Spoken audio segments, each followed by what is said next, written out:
Mes chers amis, voilà, nous sommes à quelques instants ou quelques heures, je ne sais pas très bien quand vous allez entendre ce message, mais on est mercredi matin, donc on est vraiment à l'entrée de la fête de Pessah.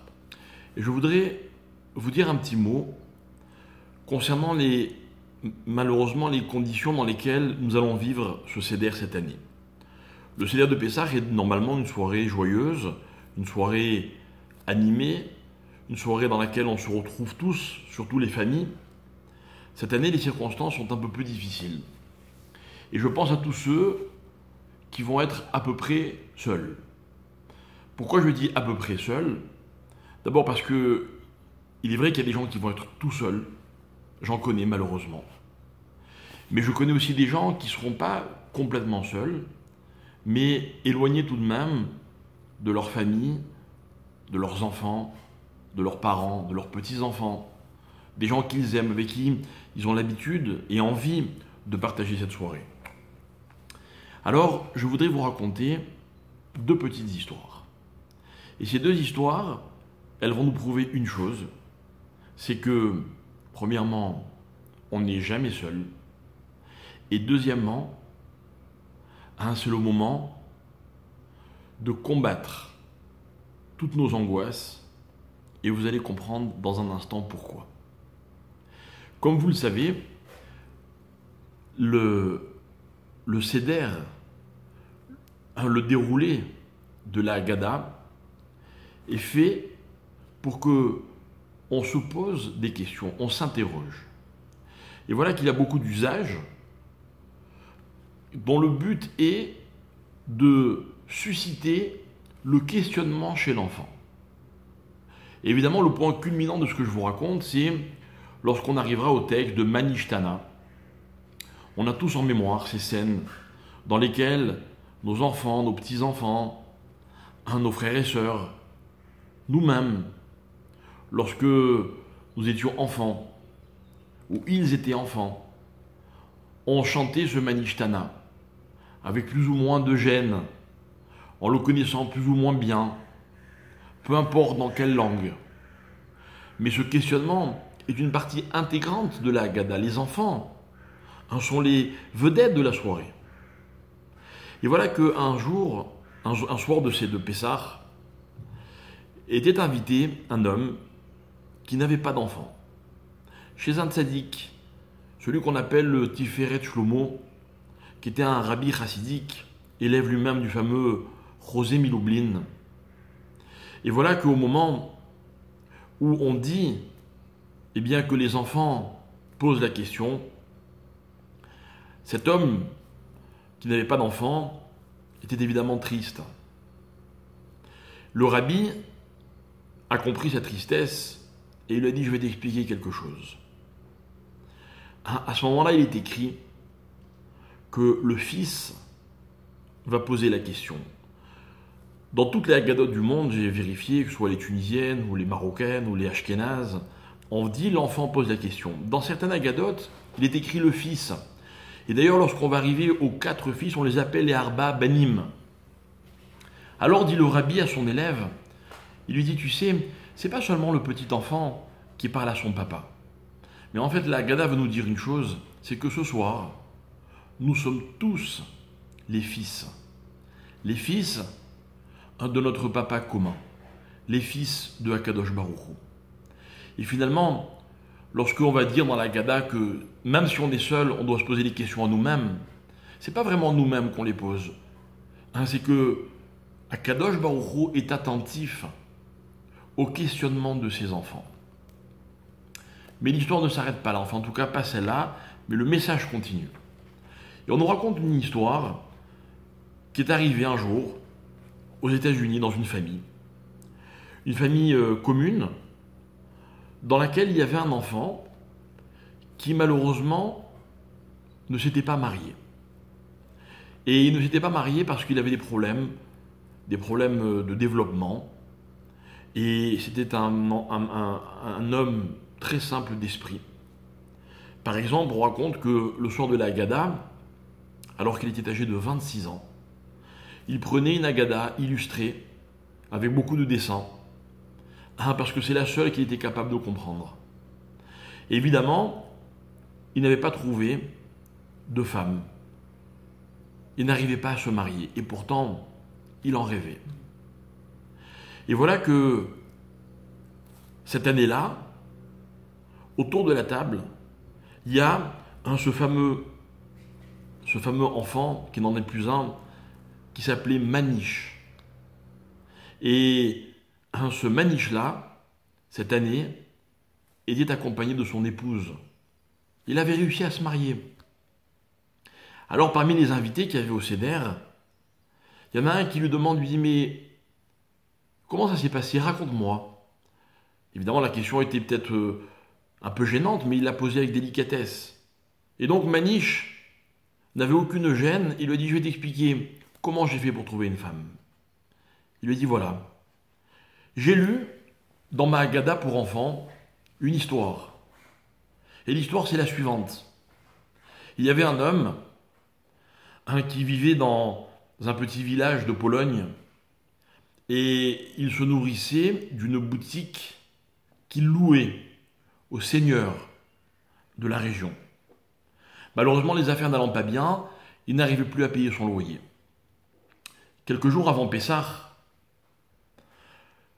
les autorités rentrent de chez lui et lui disent, voilà, si tu n'as pas payé ton loyer dans les jours qui viennent, nous te chasserons et en plus tu iras en prison pour te punir.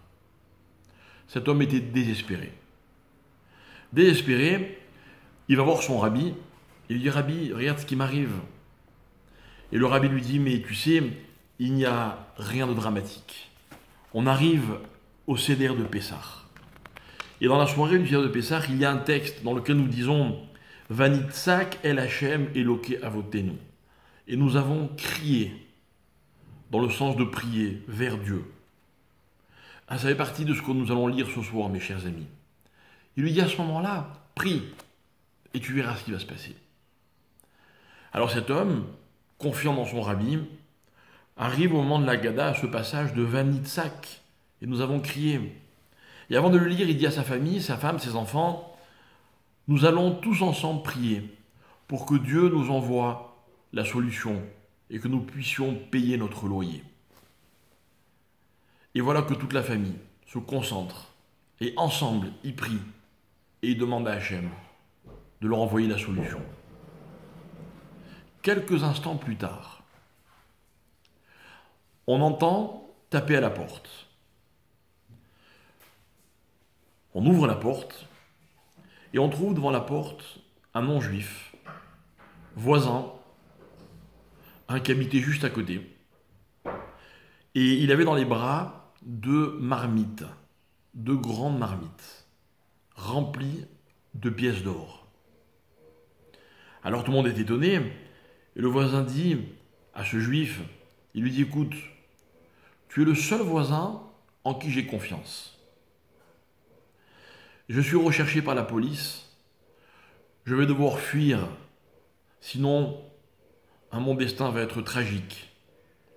Mais je ne peux pas emporter toutes ces richesses que j'ai amassées, alors je te les confie.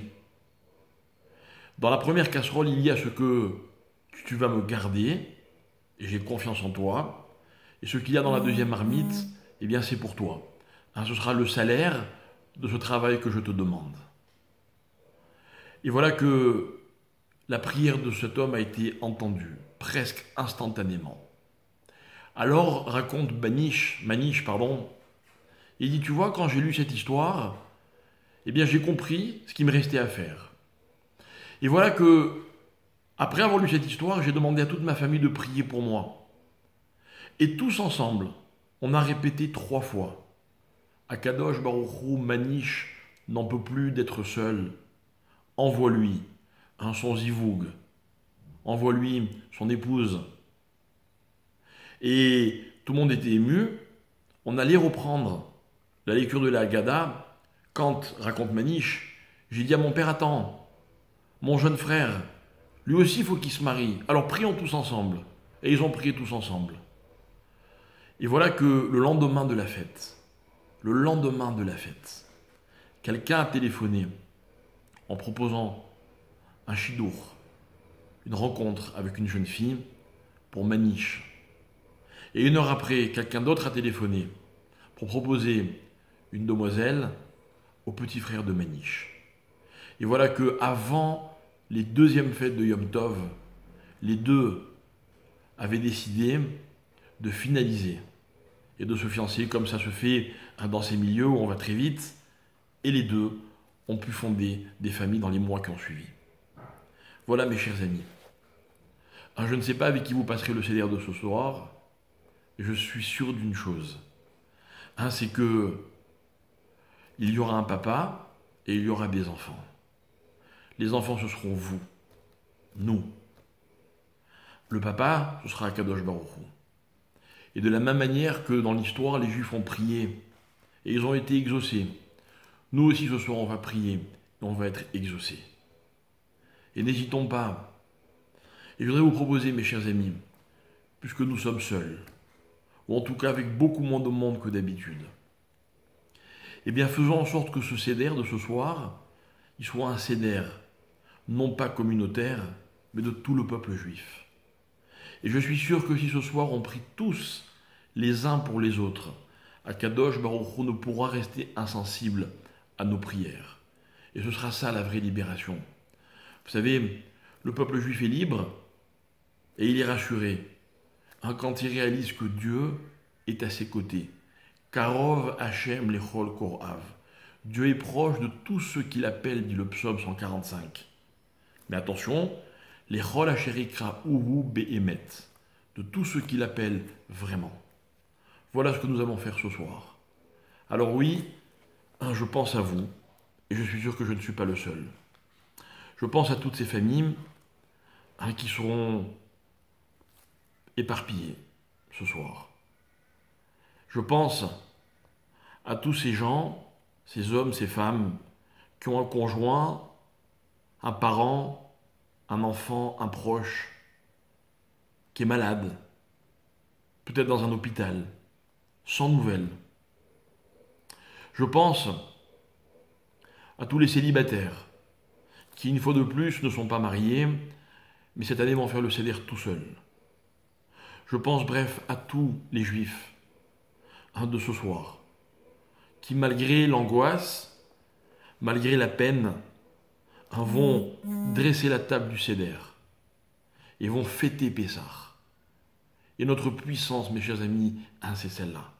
C'est que dans toutes les circonstances, on a toujours essayé de faire du mieux que l'on pouvait. Alors Akadosh Baruch Hu ne sera pas insensible.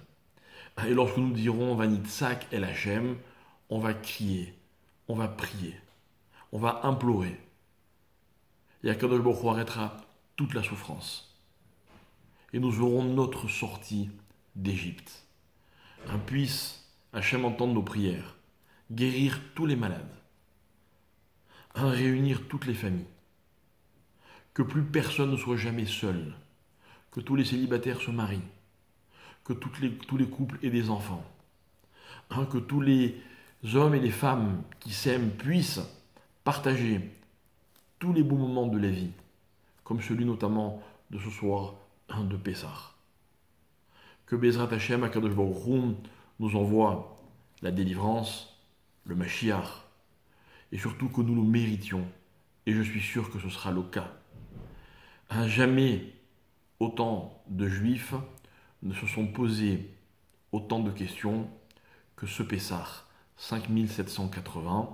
Il restera célèbre dans les annales et on se rappellera de lui en bien grâce à tout ce qu'il a entraîné et qu'il entraînera dans son sillage. Je suis sûr que très vite, on se retrouvera tous, Bezrat Hashem, pour vivre encore de grandes joies. Et si Dieu veut, avec le Mashiach, à Jérusalem. On l'a dit, on l'a répété.